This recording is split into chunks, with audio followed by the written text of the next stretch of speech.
Plus.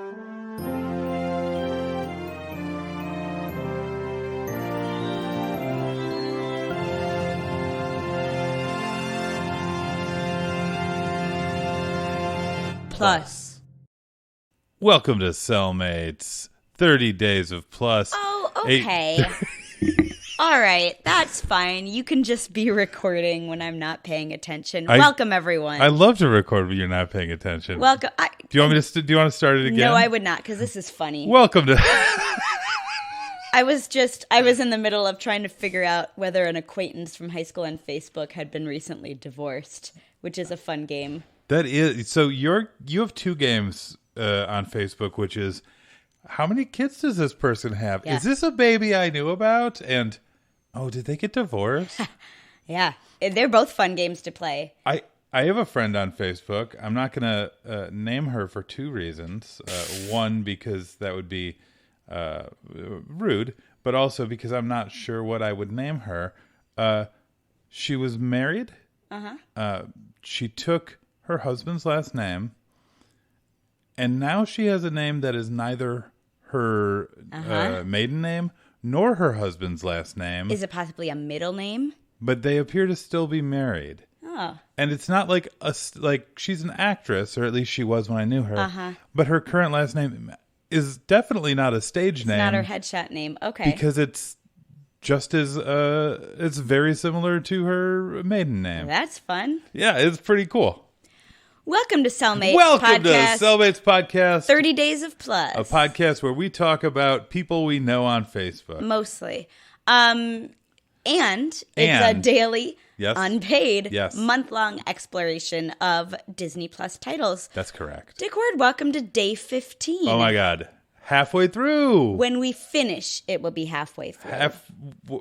15, 14. We're almost there. Almost Living there. on a prayer. Living on a prayer. Can you hand me that remote, by the way? I could. I am very curious just to see. So, Kate, you can... Yeah. It's just a trailer. Oh, okay. It's just a trailer. I'm streaming Water Ooh. and Disney Plus's original, I guess, docuseries, kind of. Yeah. The Imagineering story. Which is what I subscribe to Disney Plus for. It really is. To be honest. Yeah. And I'm one episode in and it was worth it. They're each an hour long. I think it's going to be 10 parts, I think is how it's billed. Oh my God. There are 3 available. We just watched one and we're trying to record so that we can watch more. Yeah, this is the content that we wanted as Disney Plus subscribers. There's a lot of well, Disney Plus, blah, blah, blah, they own everything. You can blah, watch blah, Star blah, Wars. Blah, blah, blah. It's no, we want the original behind the scenes of Disney World and Disneyland.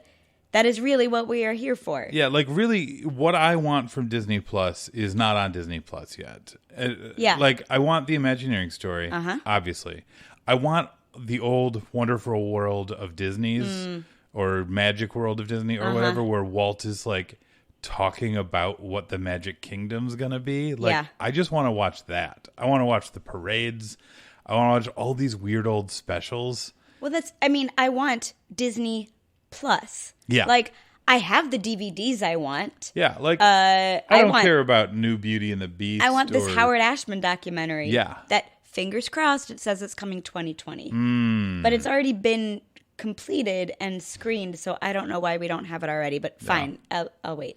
It's, so this is the closest thing to what I want from Disney Plus, and it's so far great. So it's essentially a series of going behind the scenes, not only just to the parks, but it's interviewing all the Imagineers, living and recordings of those who have passed on, and it's just how it works to create for Disney, specifically on the park side. Yeah, but if you somehow are 14 days deep into this podcast and you don't know what an Imagineer is, Kate, congratulations. Yeah, good job. This is you must be lost. Kate, what is an Imagineer? Well, Imagineer, the word itself, is a portmanteau of imagination and mountaineer and engineering, or engineer if you're talking about Imagineer. So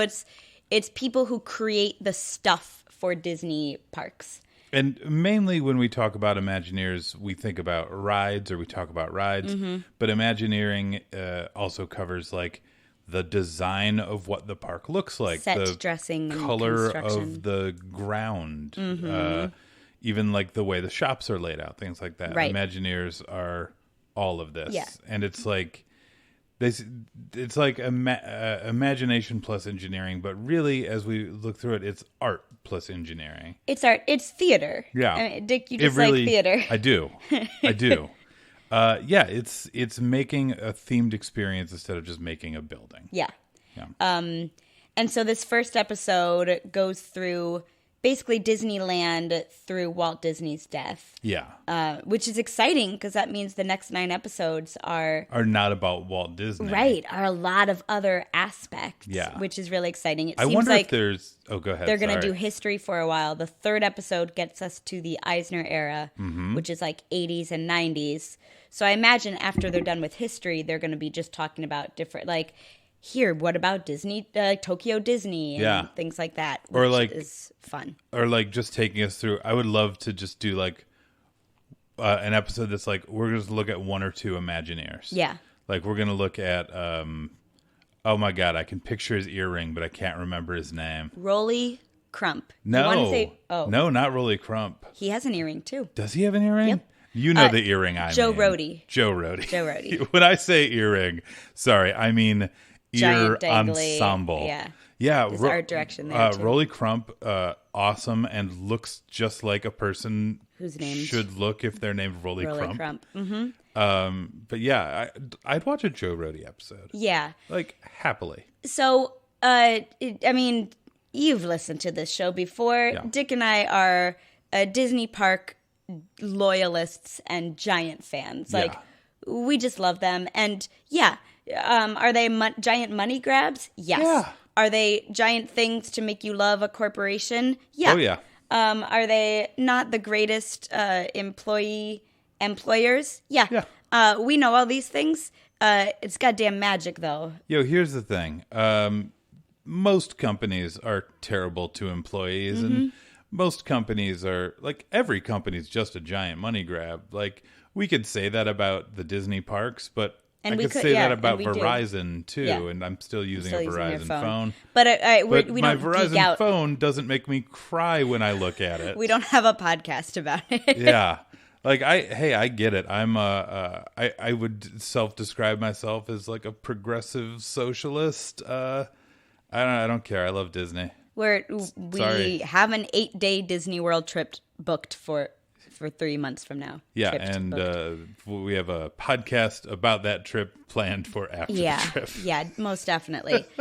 And it is. I mean, I do think it is related to the fact that we are like theater kids and theater people, that you're just in an immersive set. Yeah. And you are the way it's described even in this first episode is that it is a movie. Like when Disney didn't get the creativity he wanted from architects and like regular day job engineers, he turned to his art directors and his filmmakers from his studio of like, no, design me a movie, but you can walk around in it, basically. He pulled out Mark Davis, who's like one of the 9 old men, who's like, he animated Tinkerbell, he animated or created Maleficent, Cruella de Vil.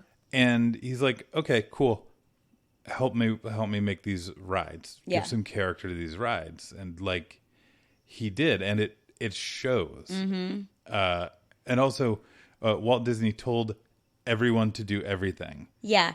The theme of this episode is like Imagineers saying, well, I walked into a room and Walt was talking about this and I asked, is this my job now? And Walt's like, yep. And then he left the room. Or like Walt saying, do you think you can make a monorail? Yeah, I think I can. Great, it's yours. Yeah, like it's fascinating how common the story is of these. Like, it seems like maybe he meditated on it, but it seems like almost a snap decision by Walt, where he's like, you know what? I was in Switzerland and I saw a mountain, so we're making one. You're in charge. Yeah, it's almost like improvised Socratic dialogue, where like. What do you think is wrong with this ride? Well, I think this and this. great. You're going to fix it. Like, yeah, I think that was the story with Mark Davis. Is he's like, cool. Can you give me some honest feedback on the park? And he did. And he's like, that's a blessing and a curse with Walt, because if you give him feedback, you're going to fix it. You're in charge of the feedback. It's like, hey, this park doesn't really have any humor. Okay, cool. Add it. Yeah. Okay. Yeah.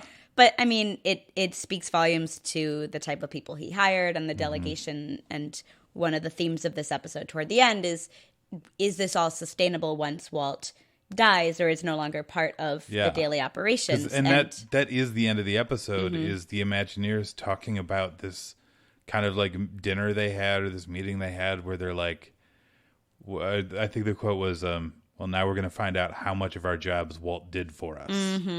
And like, they, like, say what you will about Walt and the way he treated workers and the way he dealt with unions. Yeah, there's a fun throwaway line in the beginning of this episode where the narration's like, well, Walt was deep into animation, but because of budget constraints and he grew weary of labor unions, he pivoted to live action and parks. It's just like, you're just going to drop that and move on. You mentioned it, which was weird, and then you instantly veered away from it, which was also weird. For those unfamiliar, Walt Disney, a very famous union hater. Yeah. Which is intensely problematic for all the people he made work on things. There are a lot of problematic charges against Walt Disney.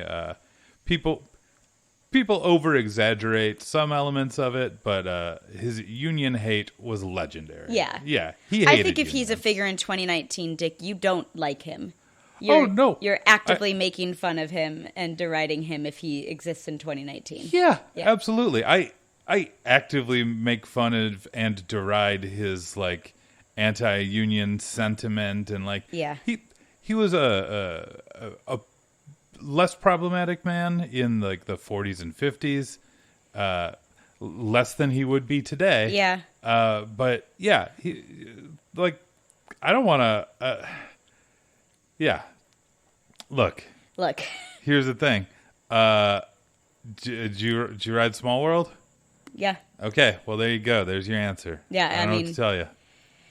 Yeah. So it's interesting because intellectually all of these problematic things exist, and trying to be a good person in the world, it's all of these things you hold them together, because also stepping into Disney World is, I'll say it again, is goddamn magic. Yeah.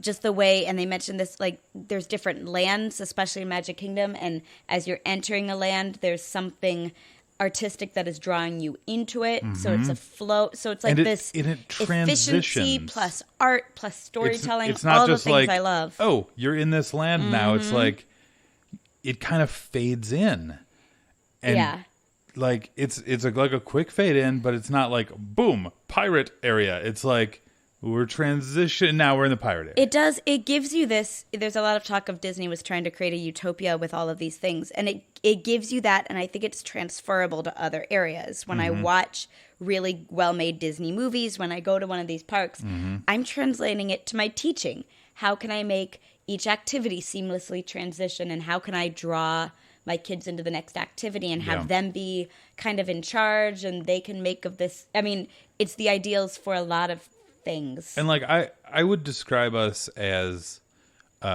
one of the biggest things that we as a couple are fans of is a good theme. Yeah. Is a cohesive theme. Yeah. And we've like, this is something that Disney does well, but this is something that we've noticed like in other places where we're just like, oh man, we're in this restaurant and like, this is a really well designed restaurant. Like the menu goes with the decor, goes with like the lights, goes with the waitstaff outfits. Like this is well themed. Or a non-us way to describe that would be like curation. Like theming is curation basically. But same thing if like a really well curated museum, I love, because that's what it's doing. It's guiding you through these transitions. It's giving you the autonomy of I'm choosing to do this and this and this, but really it's holding your hand and supporting you.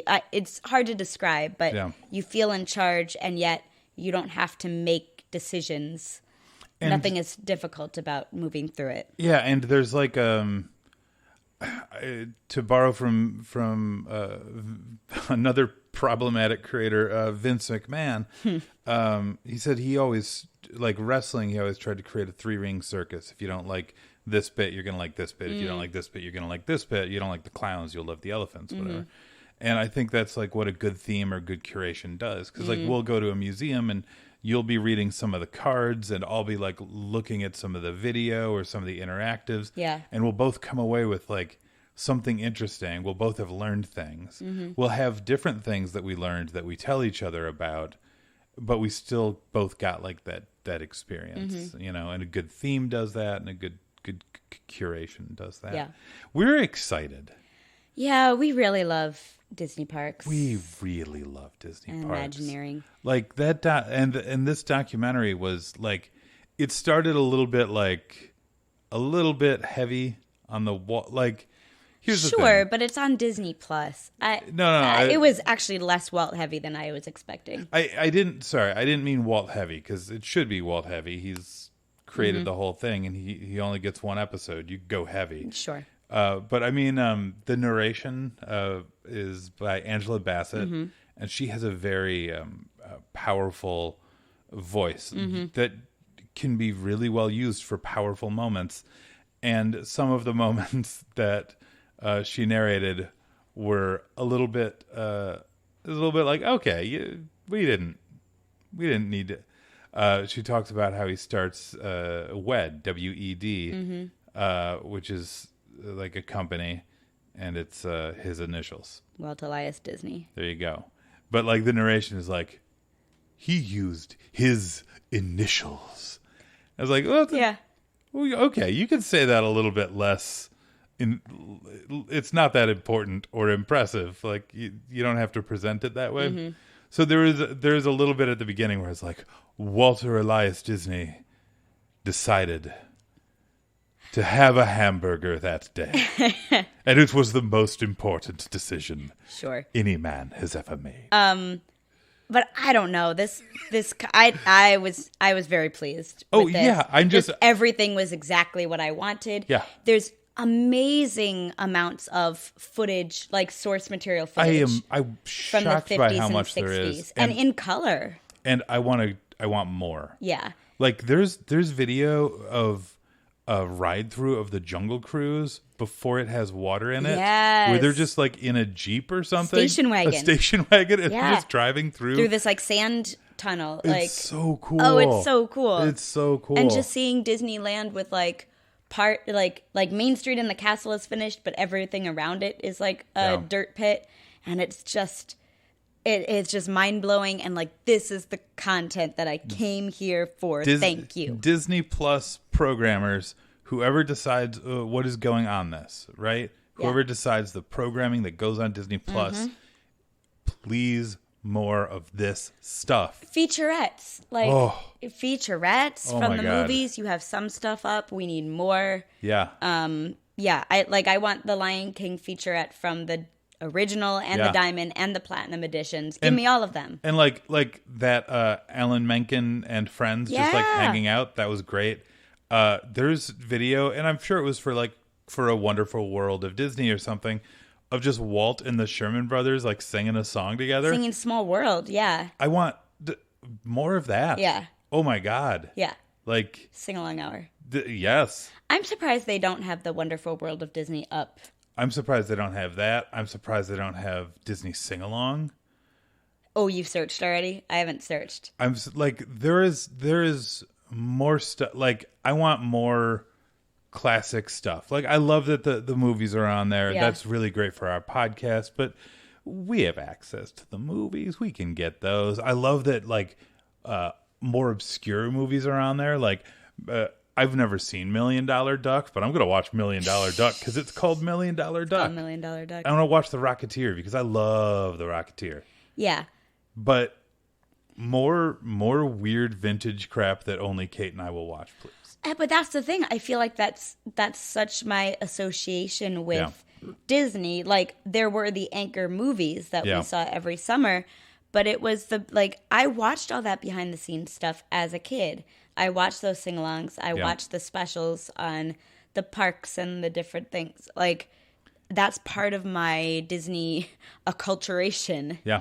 That now I can't escape no And matter. there's giant YouTube series like Defunct Land and Yesterworld and like a billion other YouTube series about the history of the parks. There's obviously an audience. You said anchor movies, and now I'm thinking if Disney is Plus is a mall, then you've got like the anchor stores of like Star Wars Pixar, and Marvel, Pixar, Marvel, and the animated movies, and then you've got like Claire's, which is maybe like your Hannah Montana, and you've got Fossil, which is I don't know, Mandalorian, but then there's like a weird stand that sells like watch bands. And that you get to make the watch band. You get to like make the watch band, and you're not totally sure who's buying it. That's what we want. That's what we want. We want that. We want that weird kiosk. Yeah, absolutely, yes. Also, a Wetzel's Pretzels. I could go for Annie Ann's is my preferred pretzel. What would that be? I don't know. I just want a pretzel right now. I'm kind of hungry. All right. I only had a protein bar for breakfast because I'm out of English muffins. More breakfast. All right. Well, let's get Dick some breakfast. Let's get some pretzels. You can find us Cellmates Podcast on Twitter, Facebook, at gmail.com and regular.com. Regularold.com. Hashtag 30 days of plus, Plus. True. Dick, would you pair this Oh my God. with anything? The Imagineering story in particular. My Happy Tears. Oh, well, yeah. No, if I was going to pair this with something, it would be, oh shoot, I should have looked up what it was called. There was a PBS documentary. It was a 2-part documentary about the life of Walt Disney. I think that was a great one. I would pair this with the like 2-minute preview of the Beauty and the Beast ride. And Tokyo, yeah. Yeah, and I would pair this with, okay, I'm going to recommend a podcast episode. Boom. I would pair this with the podcast The Ride episode about Mike's trip to Tokyo Disney. It's a Mike's trip. Anyway, they talk about Tokyo Disney, and they just talk about rides and design and stuff like that. I mean, in general, the podcast. Podcast The Ride is how we know a lot of these names, like Joe Yeah. Rohde and Tony Baxter. And, yeah. Check But them also out. they do a lot of episodes about parking garages and food courts. So, But that's the thing. That's the watch band kiosk. sorry, I didn't necessarily mean that as a negative. Great. I just meant that those aren't as much about rides. Yeah. So, Speaking of Defunct Land. ooh, speaking of, he recently put out a series on Jim Henson. And this kind of reminded me of that, of like, it's like looking both broadly and granularly at this like singular creative mind. I mean, I know Walt Disney is dead from here on out in the Imagineering story, but I mean, we it's assume kind of that. the spirit of, yes, that's true. We haven't watched the rest. We don't know about the cryogenic experiments yet, but it reminded me of the same thing of just like, oh, right, like this was brilliant from the beginning in these ways that aren't necessarily around anymore. Yeah, like Disneyland had some problems at the Yeah. beginning, including the walk-around characters looking like monsters. And like there not being as much to do. But a lot of transportation. A lot of transportation. But like from stage one, it's a place that I look at and I'm like, oh, I want to go there. There's just so much intent Yeah. in what it is, and everything spins out of that intent. And I feel like Jim Henson is a similar creator in that respect. So the Defunct TV series on Jim Henson, it's several episodes long, but absolutely worth it. You know what else I would recommend? The next 15 days of 30 Days of Hey! Plus, starring Kate Phillips and Dick Ward. We will continue to be your weird watch band kiosk. You're welcome. I'm Kate Phillips. I'm Dick Ward. Great Big Beautiful Tomorrow. Weird Watch fans. Bye.